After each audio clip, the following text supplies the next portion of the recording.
Jazakallah khair Ustadz. Selanjutnya dari rekan RSUD Kebayoran Lama nih Ustadz, ada yang ingin bertanya. Akhi Khoni. Assalamualaikum warahmatullahi wabarakatuh. Waalaikumsalam warahmatullahi wabarakatuh. Ahlan wa sahlan. Barakallahu fiik. Ahlan, ahlan bik Ustaz. Wabik barakallah. Ustaz izin bertanya Ustaz terkait sholat Ustaz. Dengan kondisi kita yang masih PPKM seperti ini, kadang-kadang kalau kita yang udah punya anak ini kan diwajibkan untuk mengajak anak sholat di masjid ya Ustaz ya. Ada untuk terkendala kalau anak kurang dari 12 tahun kan belum divaksin Ustaz. Ya, apakah kita boleh sholat di rumah dengan anak Ustaz untuk sholat wajib? Untuk yang pertama. Untuk yang kedua Ustaz, kalau kita sedang bekerja di kantor, kalau laki-laki kan diwajibkan untuk sholat di masjid, apakah kita boleh untuk sholat di kantor nih, musola gitu bareng-bareng jamaah yang tempat biasanya memang kita gunakan untuk sholat berjamaah itu kan? Nah, mungkin saja Ustaz. Masya Allah, barakallahu fiik. Nah, barakallahu fiik.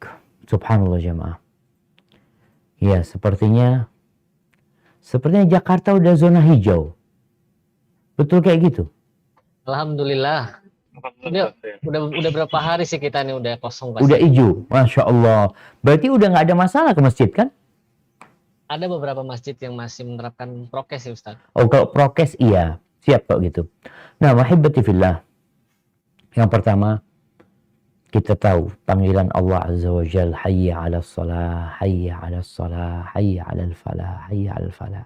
Seharusnya seorang lelaki yang muslim itu ya menjawab panggilan itu. Bagaimana dengan kondisi anak kita? Bapaknya bisa nih ke masjid. Ingat, bapaknya ke masjid bukan karena vaksin.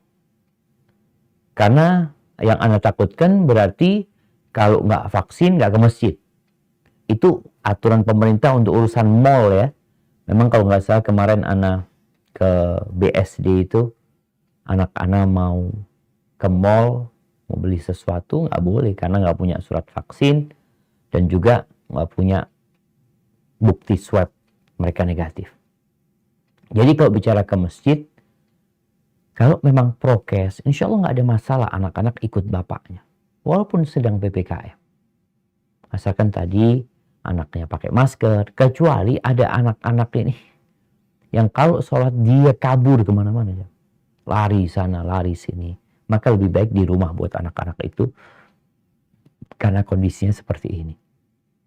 Jadi kalau bicara apakah boleh sholat di rumah, kalau kondisinya memang masih merah, masih membahayakan, ahlan wa sahlan. Tapi kalau dikatakan sudah kondisinya sudah hijau, insya Allah aman ya. Kita berangkat ke masjid dengan anak kita yang sudah mumayyiz, walaupun dia belum divaksin. Dan sekali lagi tolong jangan sampai kita bergantung dengan vaksin. Vaksin itu cuma sebab. Ya, kalau bicara sebab, kalau Allah mengizinkan akan menjaga kita. Kalau enggak, ya kita akan tetap sakit gitu.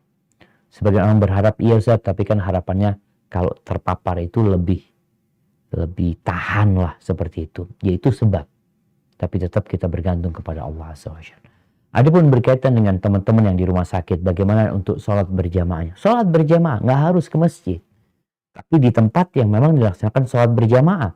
Kalau ada musola di kantor ya, maka sholat di situ.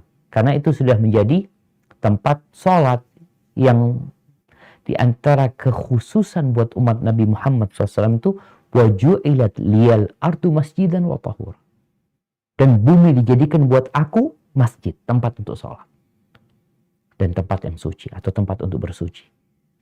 Maka kalau di rumah sakit atau di kantor ada musola yang di situ orang-orang sholat berjamaah, nggak ada masalah kita sholat di sana. Jadi nggak harus ke masjid yang di luar kantor gitu. Hanya saja tetap dilakukan adzan, dilakukan qomat di sana. Jadi panggilannya itu ya dari musola tersebut. Masjid memanggil, musola kita juga ada panggilan untuk sholat di sana. Jadi insya Allah nggak ada masalah buat teman-teman yang di kantor dan di rumah sakit. Kalau memang ada tempat sholat berjamaah di situ, sholatnya dilaksanakan di sana. Hadza wallahu a'lam bissawab.